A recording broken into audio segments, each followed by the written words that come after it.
मान्य श्री गगन कुमार थापा, समय 5 मिनट।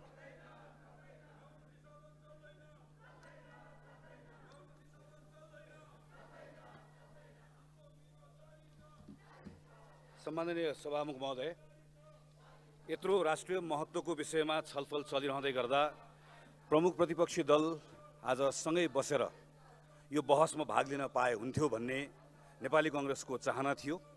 त्यही अनुरूप हामीले केही प्रयासहरू पनि गर्यौं।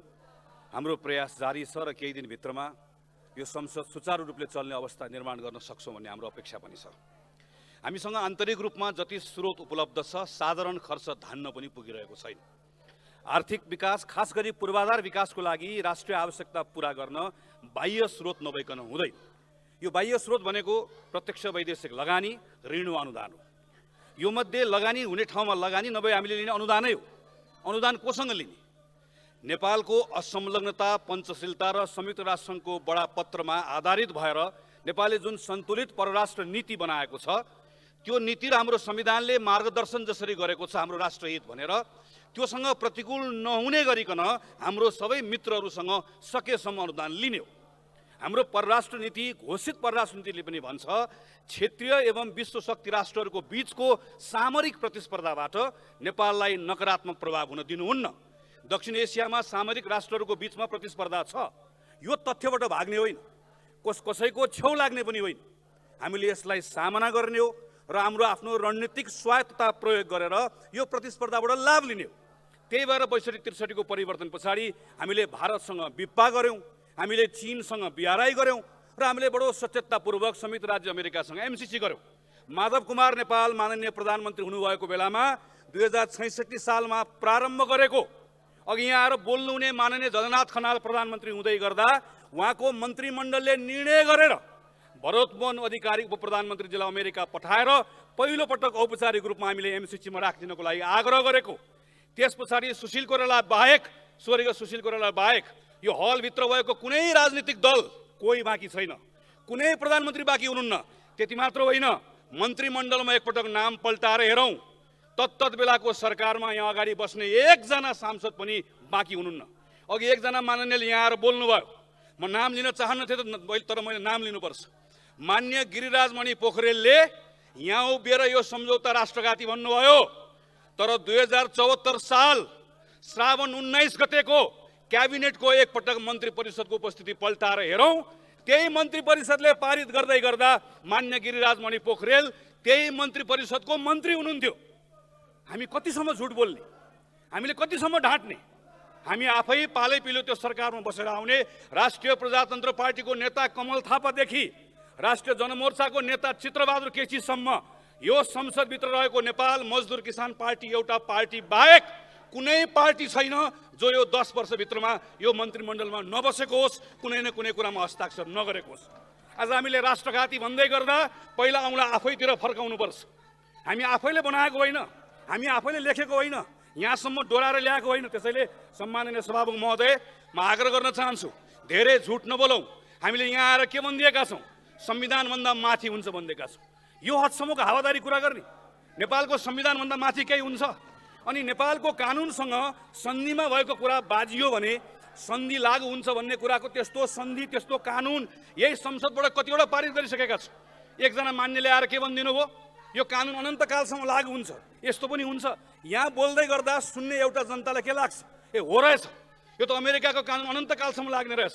अहिले गएर अरुण 3 को सम्झौता पल्टाएर हेर्नुहोस् त, मेलम्चीको सम्झौता पल्टाएर हेर्नुहोस् त। सबै सम्झौताको स्ट्यान्डर्ड फर्मेट होइन यो कि एउटा सम्झौता सकिसके पछाडि केही समयको लागि केही कानुनहरू सक्रिय रहन्छन् भन्ने कुरा यो हाम्रो स्ट्यान्डर्ड प्र्याक्टिस होइन। हामीले के भन्दैका छौँ? लेखा परीक्षण गर्न पाइँदैन। लेखा परीक्षण गर्न थालेको कति वर्ष भयो? अस्ति भर्खर संसदमा ठोकेर बजेट पास गरेको होइन? त्यही बजेटमा लेखा परीक्षण गरेको कुरा थिएन। मेलम्ची खानेपानी विकास आयोजनाको नाममा सिन्धुपाल्चोकमा जग्गा छैन। अनि यो एमसीए को नाममा जग्गा भनेको, एमसीए भनेको त्यही मेलम्ची खानेपानी विकास आयोजना जस्तै एउटा विकास समिति होइन। यसको नाम रातोमाटे बुटवल प्रसारण लाइन आयोजना राखेर एकपटक पढेर हेरौँ त कस्तो देखिन्छ। यसरी हामीले अहिले एकजना मान्यले के भन्नुभयो? 2019 मा अर्कै सम्झौता गर्यो भनेर भन्नुभयो। हामीले बकाइदा कम्प्याक्ट गर्ने बेलामै यसको पिआइए गर्छौँ, पूर्व कार्यान्वयनको चरणमा हामी सबै कुराहरू एकपछि अर्को तयारी राख्छौँ र संसदबाट पारित भएपछि मात्रै कार्यान्वयन जान्छ भनेर भनेको होइन।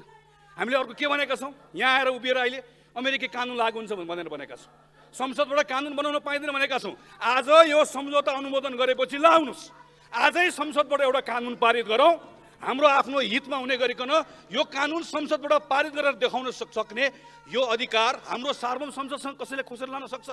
अमेरिकाले दिएको 60 अरब अनुदान, त्यो पैसाले मात्रै अमेरिकाको विरुद्ध कानुन बनाउन पाइँदैन है भनेर भनेको कुरा हामीले जापानसँग लिए पनि त्यही हो, चीनसँग लिए पनि त्यही हो, भारतसँग लिए पनि त्यही हो। तर बाहिर सडकमा जनतालाई के भन्दैका छौँ, अब अमेरिकासँग बाजिने कानुन बाबा, अमेरिकासँग बाजिने कानुन होइन, यही 60 अरब रुपियाँको अनुदानबाट मात्रै प्रसारण लाइन बनाउने कुरा, यो पनि स्ट्यान्डर्ड फर्मेट।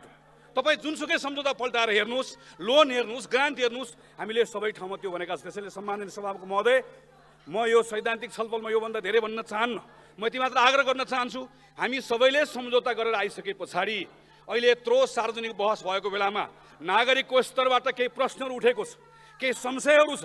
बरु हामी के भन्न सक्छौँ भने आउनुहोस् हामी सबै मिलेर यसलाई स्पष्ट पारौँ। स्पष्ट पार्ने उपाय के छ? हामीले प्रश्न सोध्यौँ, अर्थमन्त्रीजीले प्रश्न सोध्नुभयो, स्पष्टीकरण आयो, हामीले भन्यो यतिले चित्त बुझेन। त्यसैले हामीलाई प्रचलित अन्तर्राष्ट्रिय कानुनले, नेपालको सन्धि ऐनले पनि एउटा अधिकार दिएको छ कि हामीले गरेको सन्धिमा हामीले आफ्नो बुझाइलाई, हाम्रो आफ्नो व्याख्यालाई बकाइदासँग सन्धि पारित गर्दै गर्दा घोषणा गर्न सक्छौँ। यो घोषणा आज म आग्रह गर्न चाहन्छु, म सम्माननीय सभामुख महोदय मार्फत मान्य मन्त्रीजीलाई भन्न चाहन्छु, नागरिकको स्तरबाट उठेका प्रश्नहरू कति ठिक होलान्, कति प्रश्नहरूको संशय होलान्, तर जेसुकै होस् संसदले आश्वस्त पार्नुपर्छ, सरकारले आश्वस्त पार्नुपर्छ। तपाईँले एउटा व्याख्यात्मक घोषणा सरकारको तर्फबाट बुदागत रूपमा यहाँ प्रस्तुत होस्, त्यो समेत राखेर हामी दफावार छलफल गर्छौँ, त्यसलाई पारित गरौँ। त्यो पारित गरिसके पछाडि संयुक्त राज्य अमेरिकाले मान्छ कि मान्दैन? मान्छ, मान्नुपर्छ, नमानेदेखि सन्धि अगाडि बढ्दैन। किन? हामीले यहाँबाट पारित गरिसके पछाडि हाम्रो सन्धि सँगसँगै हाम्रो संसदले पारित गरेको व्याख्यात्मक घोषणा, सकाय सम्मानित सभामुख महोदय, व्याख्यात्मक घोषणा पनि सँगसँगै जान्छ। हामीले व्याख्यात्मक घोषणामा जे मन लाग्यो त्यही कुरा लेख्यौँ भने संयुक्त राज्य अमेरिकाको एमसिसीले त्यसलाई स्वीकार गर्छ, गर्दैन? यसको अर्थ के हो? यसको अर्थ व्याख्यात्मक घोषणामा लेखेको कुरा अर्को पक्षले पनि मानेपछि मात्रै, हाम्रो व्याख्यालाई चित्त बुझाएपछि मात्रै, हाम्रो व्याख्या पनि ठिक छ भन्ने कुरा उसलाई लागे पछाडि नै सन्धि अगाडि जाने हो। त्यसैले अस्पष्ट भएका कुराहरूलाई व्याख्या गरेर गइसके पछाडि म सकाय सम्माननीय सभामुख महोदय यति कुरा भनिसके पछाडि पनि हामी हीनताबोधले ग्रस्त हुन्छौँ भने हामीलाई राम राम मात्र भन्न सकिन्छ। हामीले आफै सन्धि पास गर्छौँ, सन्धि पास गर्दा गर्दा भन्छौँ यो हो, यो हो, यो हो, र योभन्दा दायाँ बायाँ भयो भने 1 मिनटमा सन्धि खारेज गरिदिन्छौँ भन्ने हैसियत पो राख्न सक्नु पर्यो, त्यो हिम्मत पो राख्न सक्नु पर्यो। सन्धिमा लेखिएको भन्दा एउटा अक्षर पनि तलमाथि भयो भोलि, सन्धिबाट सृजना भएको दायित्वभन्दा एउटा पनि दायित्व सृजना गराउने कोसिस भयो भने नेपालले एउटा दायित्व पनि बोक्दैन, त्यही क्षण नेपालले सन्धि खारेज गर्छ भन्ने सङ्कल्प पो हामीले गर्न सक्नु। त्यसैले सम्माननीय सभामुख महोदय, म आग्रह गर्न चाहन्छु सरकारलाई प्रस्ताव ल्याओस्। मलाई विश्वास छ प्रतिपक्षी दल आज राजनीतिक कारणले हामी सँगै बसेर छलफलमा भाग लिन सकेको छैन, तर पूर्व प्रधानमन्त्री सम्माननीय केपी शर्मा ओलीले ल्याउनु भएको प्रस्ताव आज यही संसदमा हामीले पारित गर्ने भनेको त्यही हो। आफ्नै प्रधानमन्त्रीले ल्याउनु भएको प्रस्तावको पक्षमा ऊ पनि उभिन्छ भन्ने मेरो विश्वास हो। म अन्त्यमा आग्रह गर्न चाहन्छु, यो पारित गरौँ। एमसिसीसँग 60 अरब लियौँ, अब चीन जाउँ, चीनलाई गएर भनौँ अमेरिकाले 60 अरब दियो, बिआरआई अन्तर्गत 70 अरब दियो भनेर भनौँ। अनि भारत जाउँ, भारतलाई गएर भनौँ उसले 60 दियो, 70 दियो, हामीलाई 80 दियो भनेर भनौँ। सबैको ल्याउँ, सँगै बसौँ, छलफल गरौँ, काम गरौँ। देशको पक्षमा काम गर्दै गर्दाखेरि यहाँ कसैलाई सबलाई हामीले देखेका छौँ, चिनेका छौँ। यहाँ कसैका बारेमा म तितो बोल्न चाहन्न, म यति मात्र आग्रह गर्न चाहन्छु, यो विषयका सन्दर्भमा हामीले आज सडकमा उत्रेका जनतालाई कसैले दोष लाएर हुँदैन।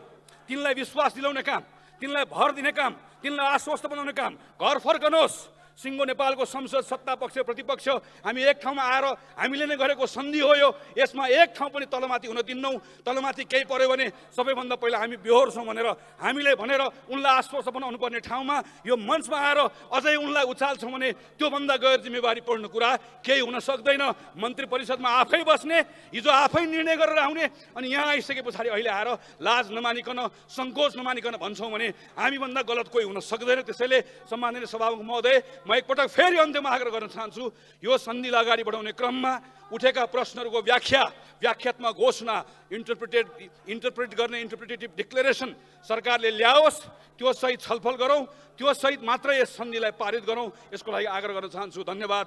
जय नेपाल।